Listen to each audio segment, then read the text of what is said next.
Bueno, buenas noches a todos. Estamos acá para ofrecerles algunas temáticas que nos interesan profundizar en esta nueva situación de cuarentena. Mi nombre es Marisol Ballesteros y voy a estar hablando de aptitud física y de efectos del entrenamiento. Hola, ¿qué tal? Buenas noches. Mi nombre es Diana Moneta y yo voy a estar hablando sobre el estrés y el entrenamiento, los efectos que causa el mismo y cómo poder revertirlo desde nuestro conocimiento.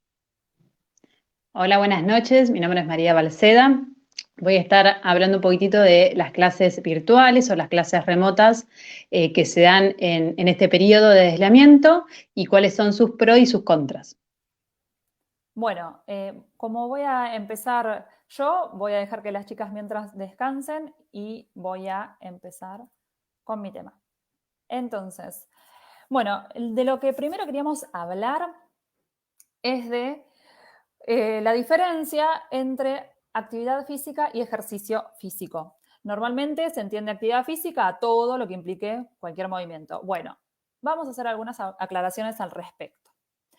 En principio, también quería comentarles que vamos a tratar de usar un lenguaje coloquial que nos puedan entender tanto los que se dedican a la actividad física, a la salud, al ejercicio, y vamos a tratar de ser lo más claras posibles también para que nuestros alumnos puedan entender todos estos temas que vamos a abordar.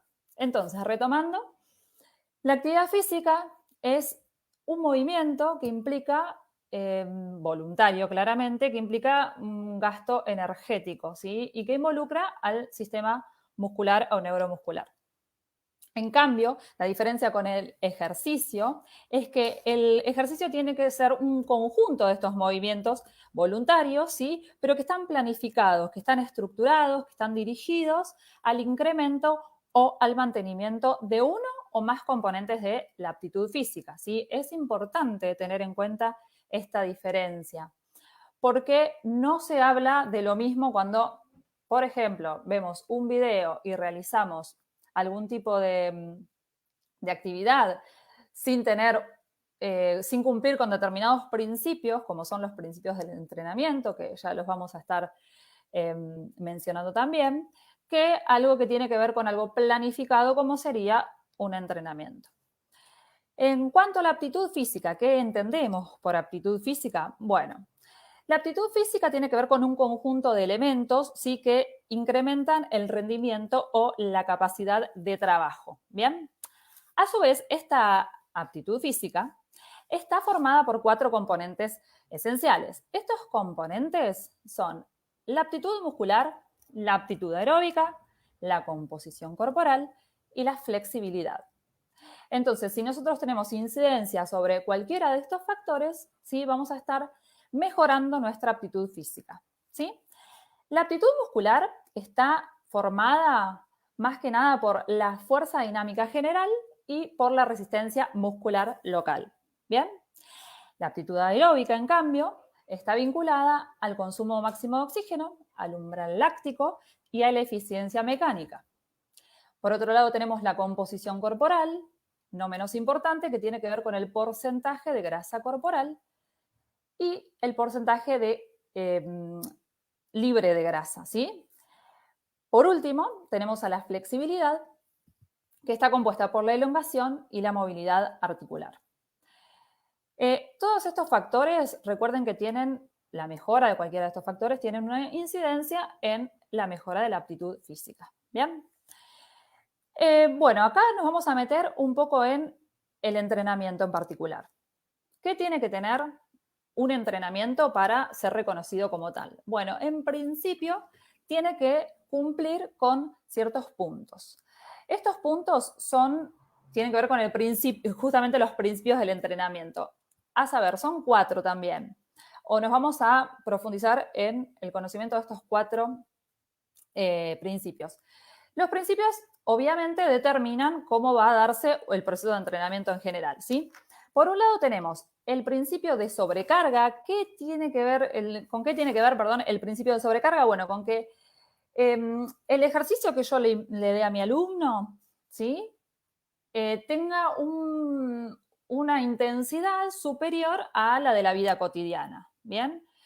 Que genere un cambio en ese alumno. Entonces, es importante que no nos quedemos por debajo del nivel de intensidad de los ejercicios, ¿sí?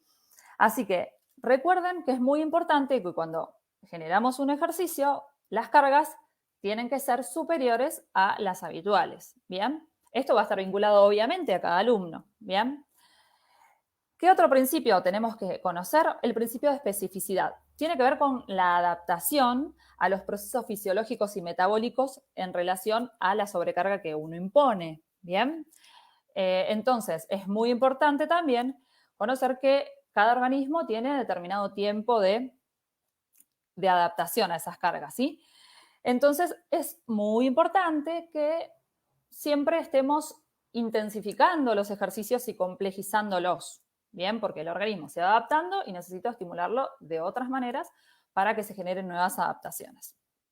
El tercer principio es el principio de la individualización, ¿bien? Este principio tiene que ver con que tenemos que adaptar las cargas de entrenamiento a cada alumno. A su vez, ¿sí? Esas cargas van a responder a determinados efectos. Es decir, si yo entreno a un alumno en fuerza, ¿sí? Voy a obtener mejoras en fuerza.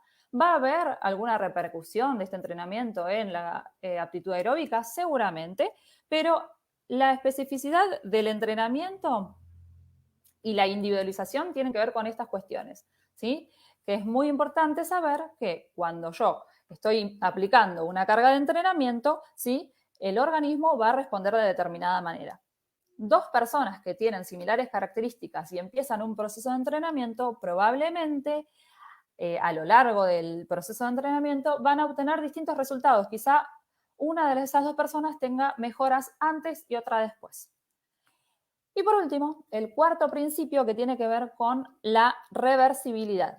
¿Qué quiere decir esto? Bueno, que el entrenamiento tiene, los efectos del entrenamiento se revierten muy, muy rápido, ¿sí? A pesar de haber tenido unos cuantos periodos de entrenamiento, a las 2 semanas ya vamos a encontrar que van a decaer estos efectos que obtuve a través de un entrenamiento prolongado. ¿Sí? Uno de los principales factores que nos indican esta pérdida es el glucógeno. ¿Sí? Es uno de los principales indicadores de este fenómeno. Bien, entonces, tenemos estos 4 principios que debemos cumplir para que se dé un proceso de entrenamiento. Ya sabemos que el ejercicio es diferente de la actividad física.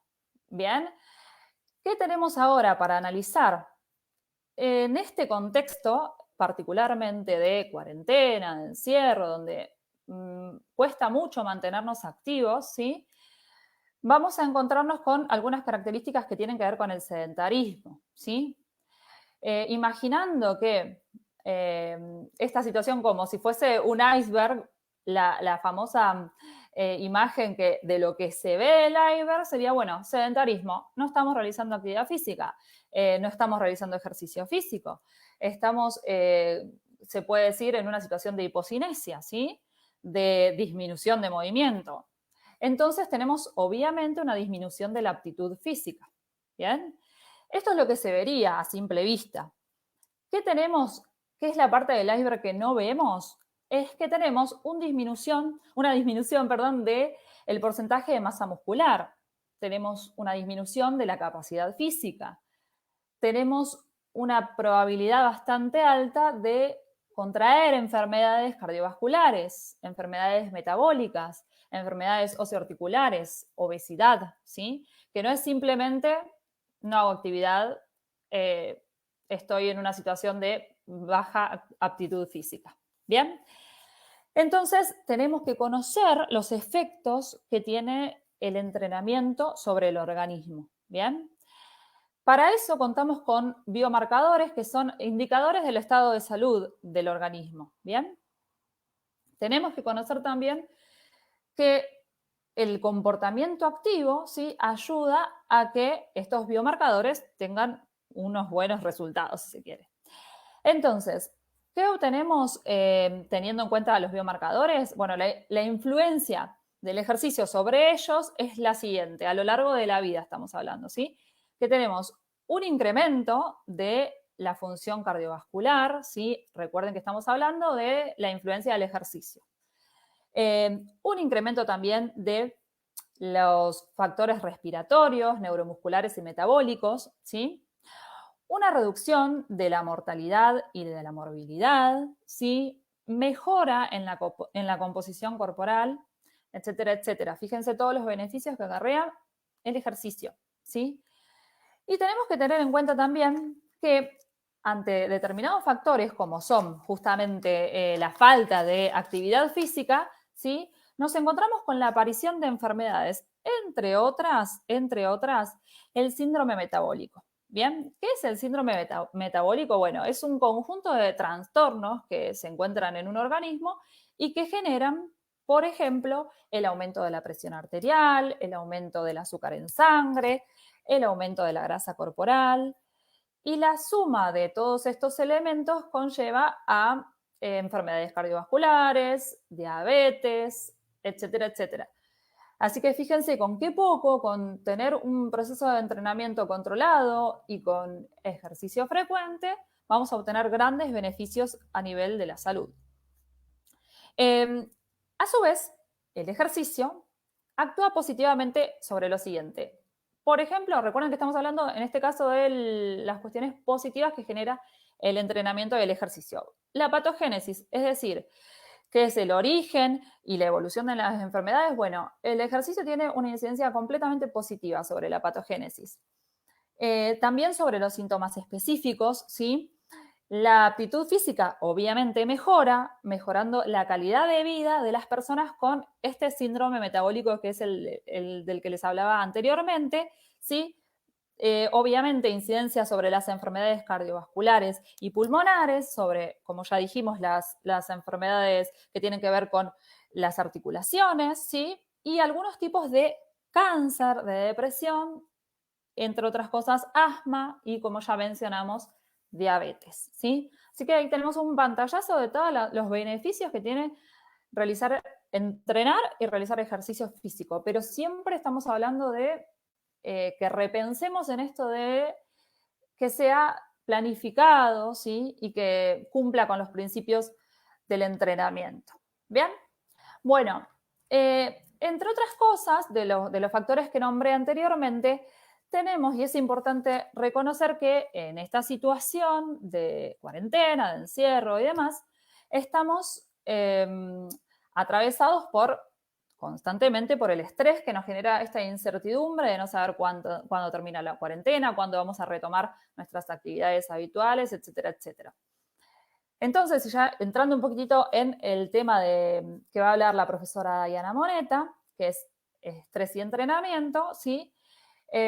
Vamos a tener algunas cuestiones relacionadas al aumento de determinadas hormonas que están vinculadas al estrés y que esas hormonas, ese aumento de la cantidad de hormonas en sangre, específicamente de determinadas hormonas, como dije, que tienen que ver con el estrés, pueden llegar a traer algunos síntomas de los que estamos todos siendo parte, que tienen que ver con, por ejemplo, la sensación de cansancio, de agotamiento, podemos llegar a encontrarnos problemas de memoria, de concentración, de aprendizaje. Puede que aparezca un predominio de la irritabilidad, la ira, ¿sí? La agresividad. También pueden aparecer algunos dolores físicos como contracturas, dolores de cabeza, dolores de estómago. Y, por ejemplo, también puede aparecer una debilitación del sistema inmunológico, ¿sí? Y por lo tanto puede que aparezcan enfermedades como alergias, estados alérgicos, etcétera, etcétera. Es importante aclarar esto porque cuando el estrés, que normalmente se manifiesta en algún momento puntual del día, este estrés se da durante mucho tiempo, ¿sí? Puede ser que uno termine experimentando algún cuadro de ansiedad, insomnio, ¿sí? O depresión. Entonces, le voy a dar la palabra a la profesora Diana Moneta para que nos explique un poco cómo sería el efecto que tiene el entrenamiento y el estrés, ¿sí? Así que bueno, Dai, te doy la palabra. Siga usted. Muchas gracias, Marisol. Bueno, buenas noches. Mi nombre es Dayana Moneta, yo soy profesora en Educación Física, egresada de la Universidad Nacional de La Plata.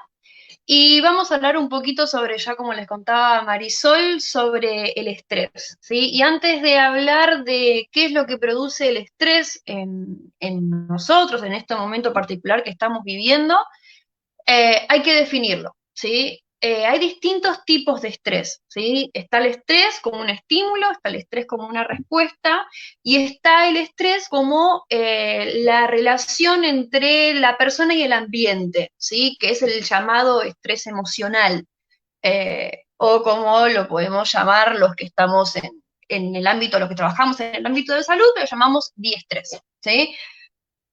Pero bien, el estrés en sí no es malo. O sea, tenemos que agradecer que que podemos sufrir estrés, ¿sí? Porque el estrés es es el estímulo que va a desencadenar al cuerpo, ¿sí? Diferentes acciones que nos preparan para poder defendernos, ¿sí? Pero ahora, ¿qué pasa cuando estamos expuestos constantemente a situaciones estresantes, ¿sí? Ya el estrés deja de ser agudo para empezar a ser crónico, ¿sí? Y el estrés crónico es el que más efectos nocivos trae en el cuerpo. Bien, para hablar de estrés y qué nos produce en el cuerpo, tenemos que entender que primero, ¿sí? No todas las situaciones producen el mismo efecto estresante en una persona que en la otra, ¿sí? ¿Qué es lo que va a decidir si una situación o un acto es estresante? Lo decide unas estructuras que están en el sistema nervioso, ¿sí? Que es la que van a definir si desencadena el cuerpo, ¿sí? Una cadena, una cascada de respuestas hormonales para generar estrés o no, ¿sí?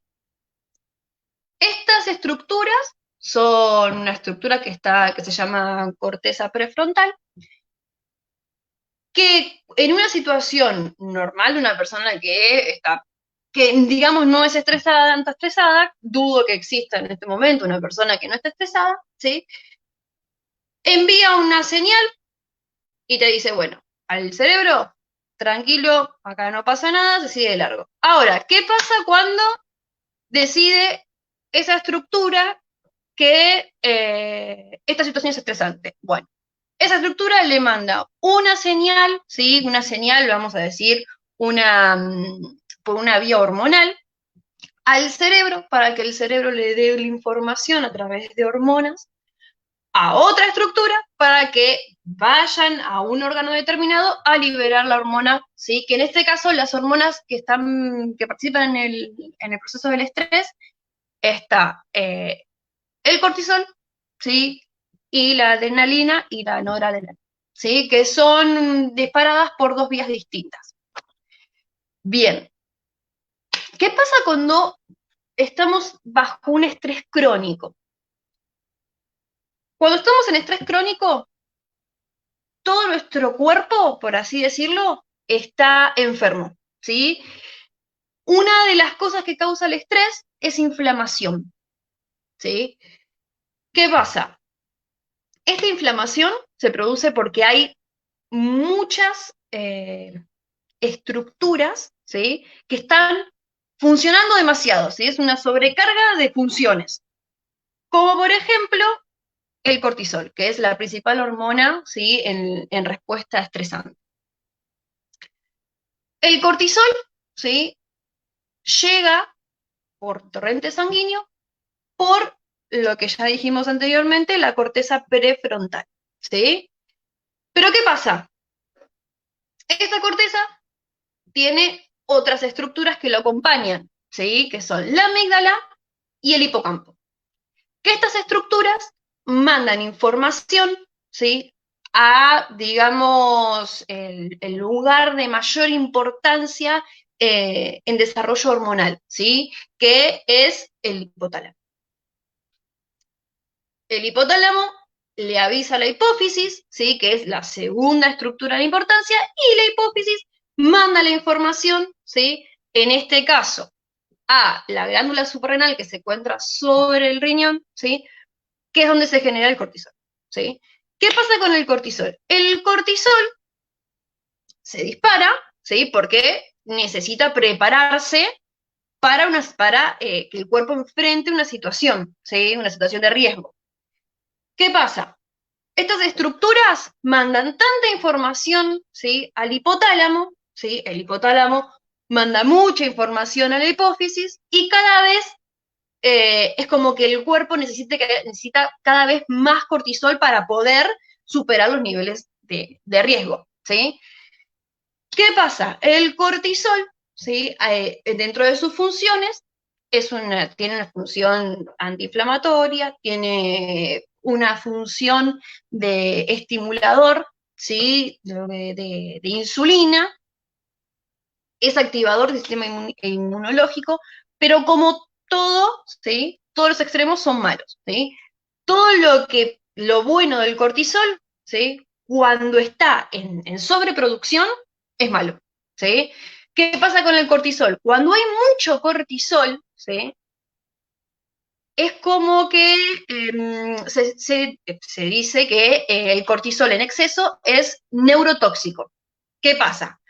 La corteza prefrontal, así como avisa que necesita más cortisol, ¿sí? Cuando hay mucho cortisol, se atrofia, ¿sí? Por ende empieza a hacerse más chiquito y a trabajar menos. Y a su vez, el hipocampo y la amígdala se hipertrofian, ¿sí? Es decir, se vuelve más grande porque hay más trabajo. ¿Qué pasa? La amígdala y el hipocampo son estimulantes del hipocampo, perdón, del hipotálamo y de la hipófisis, ¿sí? Y la corteza prefrontal, que es inhibidora, actúa y no está actuando, es como que el cuerpo cada vez, el sistema nervioso, que es el que regula la producción hormonal, cada vez está más en funcionamiento, por ende, nunca, ¿sí? Va a cortar el pedido de cortisol, ¿sí? Y como dije recién, el cortisol en exceso al sistema inmunológico lo deprime, ¿sí? Y a su vez sobrecarga, ¿sí? La producción de insulina, por lo que además, ¿sí? Saliendo un poquito de lo que es el sistema nervioso, provoca o estimula o empeora, ¿sí?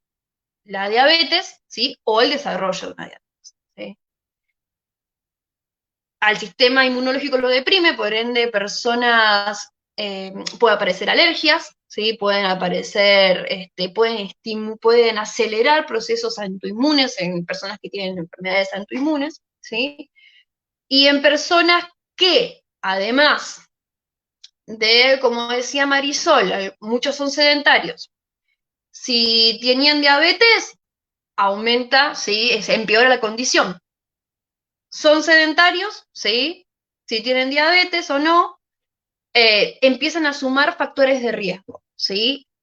La inflamación en los procesos de estrés aumenta la inflamación porque además del cortisol, además de la insulina, hay muchas hormonas que se ven eh, elevadas en producción y lo que hace es estimular ciertas estructuras que son nocivas para el organismo, ¿sí? En el organismo tenemos un órgano, ¿sí? Que se llama endotelio, que es una capa que recubre toda la pared de la arteria. Y al tener una inflamación elevada, lo que se produce es que ciertas estructuras produzcan unas estructuras más nocivas, ¿sí? Que se llaman citoquinas, que son inflamatorias. Por ende, aumenta más todavía la inflamación. Eso lo que produce es que las partículas nocivas, el colesterol, se adhieran a esa pared, ¿sí? Y hasta puede generar también procesos isquémicos en situaciones más graves, ¿sí? Pero ahora bien, ¿cómo actúa el entrenamiento, ¿sí? Recordemos que, como dijo Marisol, nosotros como profesores en educación física tenemos que ser conscientes de esta situación, ¿sí?, en la que estamos hoy viviendo, y es necesario mantener a la persona activa, porque las personas que tienen factores de riesgo, enfermedades asociadas, enfermedades autoinmunes, vivir una situación tan estresante como es esta cuarentena durante tanto tiempo, ya sea porque no pueden salir de la casa, porque tienen problemas económicos, porque no saben qué va a pasar con los hijos, los familiares, y si tienen estas enfermedades asociadas, empeora su patología, ¿sí? Entonces, como profesores, tenemos que saber de estas condiciones, de esta condición de la persona, y armar planes de evaluación, ¿sí?, particulares para ello. Ahora bien, volvemos al tema de entrenamiento. ¿Qué es lo que hace incidencia? ¿Qué incidencia tiene el entrenamiento sobre los efectos del estrés? ¿Sí? Ya dijimos que el estrés provoca inflamación. ¿Cómo hacemos, sí, como para que un ejercicio actúe como antiinflamatorio? ¿Sí?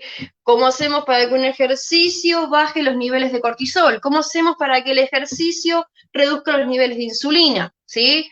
La respuesta que todos sabemos, porque ya todos sabemos que hacer ejercicio hace bien, ¿sí?, es cómo lo hacemos. Hay que moverse, ¿sí? Hay que moverse a conciencia. Todo proceso de entrenamiento, la sola contracción muscular, genera el cortisol en la actividad se eleva, ¿sí? La insulina en la actividad se eleva, pero se eleva hasta un punto de requerimiento. Cuando yo estoy haciendo actividad física, bueno, necesito hasta acá, listo, cuando terminé, empiezan a bajar. Cuando el entrenamiento es recurrente, ¿sí?, es frecuente, 3, 4 veces por semana, el cuerpo se va adaptando, como cualquier estructura, ¿sí? Entonces, al irse adaptando, cada vez va a necesitar menos para poder hacer la actividad, ¿sí? Y al necesitar menos, ¿sí?, el cerebro mismo va a decir, bueno, hasta acá te doy, ¿sí?, no necesitas más. Entonces, todo el cortisol, toda la insulina circulante va a empezar a descender. Eso siempre y cuando sea un entrenamiento consciente, ¿sí?, para la persona determinada, ¿sí? Como hablaba Marisol, hay que tener en cuenta la individualidad, ¿sí?, el momento de planificar. Igualmente, todo entrenamiento tiene esos beneficios, ¿sí? Ahora bien, ¿qué pasa en la cuarentena? Y con esto le voy a dar pie a María para que desarrolle su tema. Hoy en día, lo que sabemos es que no podemos acercarnos al alumno, el alumno quizás no tenga materiales en su casa para realizar las actividades, pero lo que se puede hacer es mantenerlo en movimiento, ¿sí? Movimiento consciente y lo más controlado posible desde nuestras posibilidades y la de nuestros alumnos. Bien, Mari. Bien, continuamos. Todo tuyo. Bien, fantástico, Day. Bien, vamos a, como dijo la profesora Dayana Moneta, que terminó hablando un poquitito de lo que eran las clases o los encuentros que tenemos con nuestros alumnos de forma virtual. Sí, nosotros somos las 3 profesoras en educación física, nos dedicamos a la gimnasia, nos dedicamos al pilates, y como profesores en educación física nos encontramos con esta cuestión de esto que provocó la cuarentena o el aislamiento, de alejarnos de nuestros alumnos, ¿sí? Nosotros estábamos acostumbrados a dar clases presenciales, es decir, estamos todos en el mismo espacio y en el cual el docente o el profesor planifica, evalúa, vuelve a evaluar, vuelve a planificar, controla las cargas. Hay un montón de factores que tiene en cuenta el profesor en el momento de dar sus clases, ¿sí?, sea de gimnasia o sea de algún deporte en específico. Nos encontramos ahora con una nueva realidad y tendremos que ver cómo hacemos para encontrarnos con nuestros alumnos como agentes de salud para acompañarlos en este momento y generar, en este caso, la mejora, dentro de lo que se puede, de la calidad de vida. como decía Dayana, es muy difícil encontrar una persona en estos momentos que no tenga ciertos niveles de estrés por lo que está ocurriendo. Entonces, desde nuestro lugar, como profesores en educación física, intervenir. Eso es importante. Nosotros podemos intervenir en el alumno, en nuestros alumnos, ¿sí? Después explicamos un poquitito por qué hago mucha referencia a nuestros alumnos, ¿sí? Pero bueno, volviendo un poco al tema del docente o del profesor en educación física, en este caso, especialista en prácticas corporales, nos vemos en un nuevo contexto. Y es indudable que el contexto en el que estamos va a modificar nuestras prácticas. De hecho, lo tiene que modificar, ¿sí? No puedo en estos momentos dar la misma clase que yo daría estando en el mismo espacio con mis alumnos, ¿sí? No tengo los mismos objetivos. Y eso es importante que el profesor tenga en cuenta. Acá los objetivos cambiaron. Que lo tenga en cuenta el profesor y que lo tenga en cuenta mi alumno. Se lo tengo que plantear. ¿Por qué? Porque mi objetivo principal en este momento o en este contexto es lo que decía la profesora Dayana Moneta. Tengo que intentar bajar los niveles de estrés de mi alumno, los niveles de tensión muscular. Por eso mi planificación va a estar acorde a eso, a los objetivos, por eso, que sean claros, que sea claro para mis alumnos que yo no sé si llamarlos en este momento clases virtuales o clases remotas, o que nos encontramos en un espacio virtual, si se puede llamar así. Objetivos claros, eso es importante para el profesor, objetivos claros. En este momento, el estrés de mi alumno. ¿Cómo intervengo yo para mejorar la calidad de vida? En un primer momento, en los primeros días de aislamiento, nosotras, o por lo menos en mi caso particular, era un poco reacia a este tema de estas nuevas alternativas que había, o las alternativas que había en el sentido de cómo llegar a nuestros alumnos, porque lo veía muy raro, lo veía algo que no correspondía, dar algún ejercicio, yo estando en un lugar, cómo hago para corregir, cómo hago para observar, porque uno como profe está entrenado o tiene experiencia en observar a mi alumno en el mismo espacio. Y acá cambia totalmente. Hasta que nos dimos cuenta que podemos utilizar estas nuevas alternativas, estas herramientas que tenemos, que por lo menos para nosotros son poco convencionales. De hecho, tuvimos que aprender a usarlas, nuestros alumnos también, tuvieron que aprender a contactarnos de forma virtual, de generar este tipo de espacio.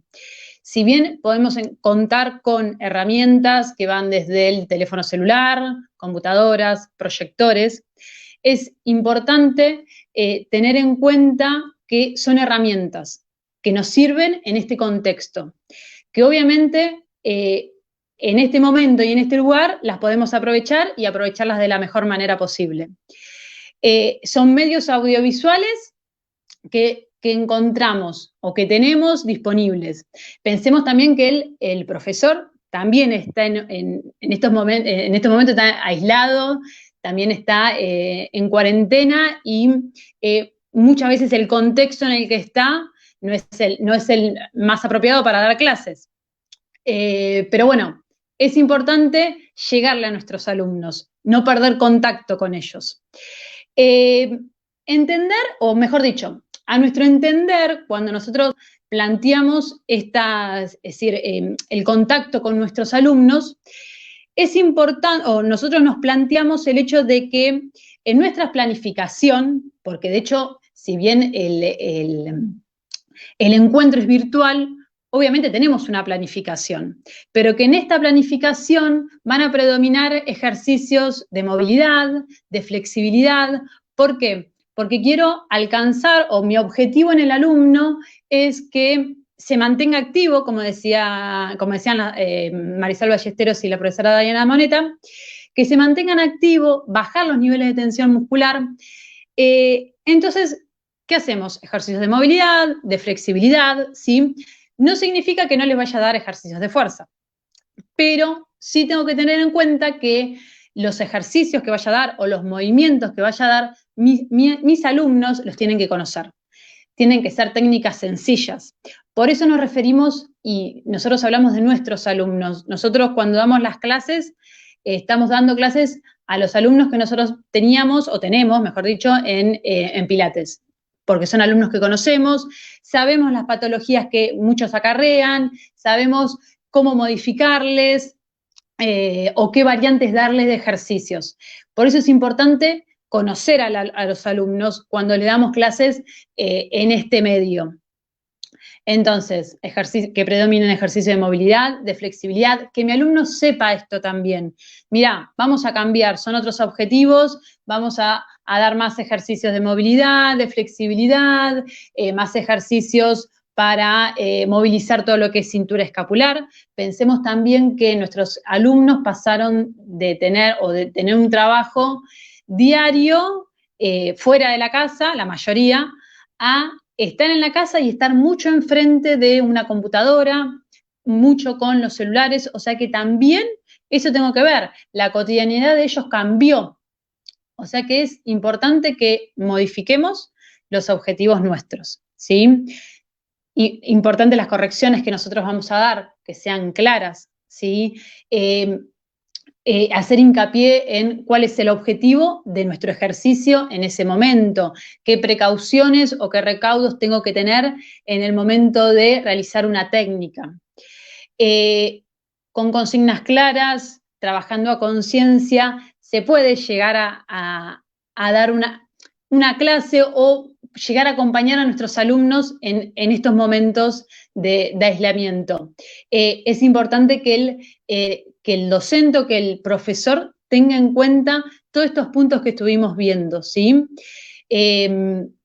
Contamos con recursos, contamos con herramientas que existen para llegar a nuestros alumnos en este momento. Esperamos que estas charlas, o que esta charla en particular, sea un puntapié para rever nuestras prácticas, ¿sí? Y ver cómo estamos desarrollándolas en este momento, en este contexto. Le paso la palabra también a las chicas, a Marisol y a Dayana, a ver si quieren aportar algo más. Bueno, nada, agradecerles por este tiempo que se han tomado para escucharnos y, como decía María, que esto sea un puntapié inicial para armar debates sobre cómo nosotros, como cada profesor, está viviendo esta nueva etapa, sin olvidar los conocimientos y los objetivos que tengamos para con nuestros alumnos y para con nosotros mismos y nuestra profesión. Bien, yo desde mi lugar también quería agradecerles a aquellos que, bueno, nos acompañan en estas charlas y, bueno, ni hablar a la profesora Dayana Moneta y a la profesora María Balseda. Y, bueno, esperamos que esto haya sido un aporte para reflexionar nuestras prácticas en este nuevo contexto, ¿sí? Como dijeron recién mis compañeras, esperamos que adaptemos nuestros conocimientos a estas nuevas modalidades. Así que muchas gracias a todos. Buenas noches. Muchísimas gracias, buenas noches, y los esperamos en la próxima charla. Hasta luego. Chao, hasta luego.